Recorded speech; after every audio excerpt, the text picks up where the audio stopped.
Hey, I'm Max, and I'm not a crazy minimalist. I would say I'm more like a relaxed type of minimalist. I'm just trying to clean up space around me. And for example, I love to have fewer things in a wardrobe. I don't need to spend hours to find my underpants. In this video, I'll share life hacks that you can use as a beginner minimalist to make your life easier. Which things I don't buy anymore. First one is physical paper books. I don't need them anymore. There is Kindle, which is much more convenient, or audiobooks.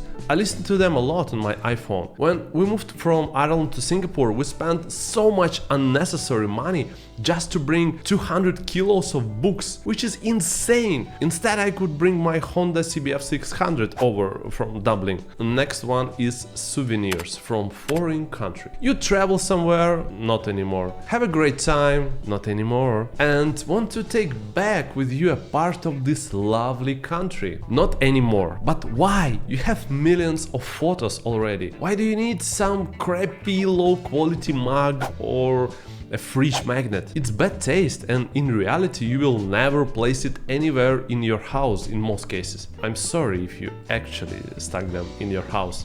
My apologies. Plastic bags.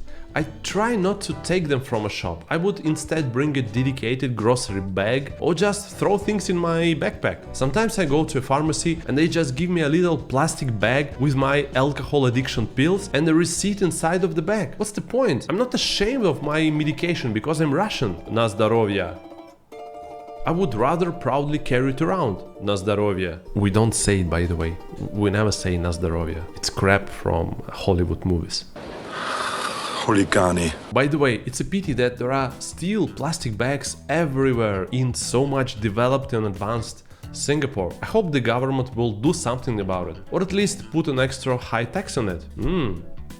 You're welcome. Suits and formal shorts. Thanks God I'm not on corporate job anymore. On the one hand, it was nice to dress up and go to the office looking smart. But on the other hand, it was so much effort and time spent. I like to dress up to go out once a week or so, but not every day. No, thank you. Especially in Singapore, my favorite fancy look is shorts, t-shirt and slippers. That's it. Oh no, it's also underpants, which I successfully found in my wardrobe last time. Water in plastic bottles. In Singapore you can drink water from a tap. Additionally, we have a water purifier in the kitchen, so again, no need to buy plastic la. The same thing is about disposable dishes. We love to do parties. Well, we did before, before this thing. Hopefully you can do it again soon. But what we don't love is cheap, shitty, soft plastic disposable dishes, which sometimes used at those parties. Instead of them, we use wood or hard plastic dishes that can be washed after a party and be used again. Just don't tell your next guest that someone already ate from the plate they are holding right now. Okay? Branded clothes. I don't feel like I need to show off. I have only one pair of Gucci shoes, but this one I brought for professional reasons. I needed to flex on my Instagram, because I'm a blogger. I don't see a point in spending $1,000 on shoes. I would rather invest it like a Singaporean. Check out this video or spend for travel. And yes, I used to work for Gucci as a brand manager, and I know how crazy is the part of the price you pay for the brand name. By the way, you can always buy a custom cool local brand much cheaper. Yeah, it's nice to have some branded items for a special occasion, but it's totally unnecessary. It's so funny when I see people wearing a t-shirt with the biggest possible LV or DG letters. I guess it's supposed to show the world how successful the person is. Okay, whatever, but it's not my KPI for measuring success in life. I don't buy nothing on sale. I work in marketing and I know that the special days for sales in most cases are just an excellent hook for companies to sell out a lot of stock using people's habits to buy on these dates. Also, very often the price has no real discount. They increase the normal price specifically for these days before the sale to create scarcity. And don't get me wrong, businesses and marketers do their job. I was a businessman doing business. You as a consumer shouldn't fall into this trap buying things that you don't really need. You see, watching this channel can make you save more money, so just subscribe to become rich. Artificial plants and artificial Christmas trees. I don't see the point of having a plastic Christmas tree. It only looks like it, but there is no feeling, no smell, which creates a much better sense of Christmas celebration. I don't mind picking up needles from the floor after the party. Same with artificial plants at home. Why do you need fake plants? What's the point? A plastic plant cannot absorb CO2 from the air in your room, right? Unless it's trained for it. Yes, sir! Car. I don't buy cars anymore. And not because I don't have money for it living in Singapore. No, it's not because of that. No.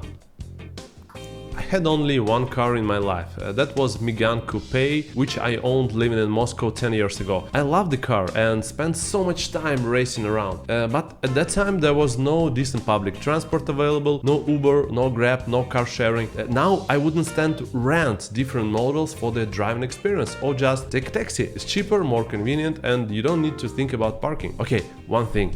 I'm going to buy a bike, a motorcycle, but this one is not very much for convenience, but more for pleasure. And by the way, the bike that I'm getting is just beautiful. Look, check it out, check it out.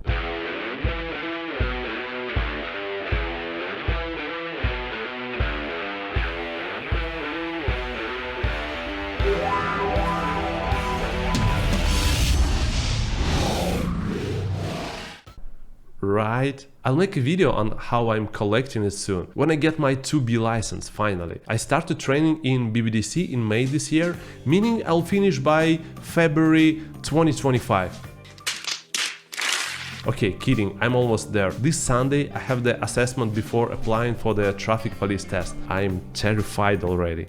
Typical tourist tours is bland and usually overpriced. Instead of that, if I travel to a new place, I find locals who can advise exactly where to go and what to see. I want to do what locals do. That gives so much better perspective about the place compared to standard touristic attractions. For example, to feel Singapore better, you would go to a nice local center or even to Toast Box versus seeing Marina Bay Sands. But wait, MBS is also cool. You can go there, no problem. Tell me in the comment section below, how's your life looks like? If it's like full of things or it's quite minimalistic. And watch my home tour next and try to understand why I brought so many Dostoevsky books to Singapore. See ya!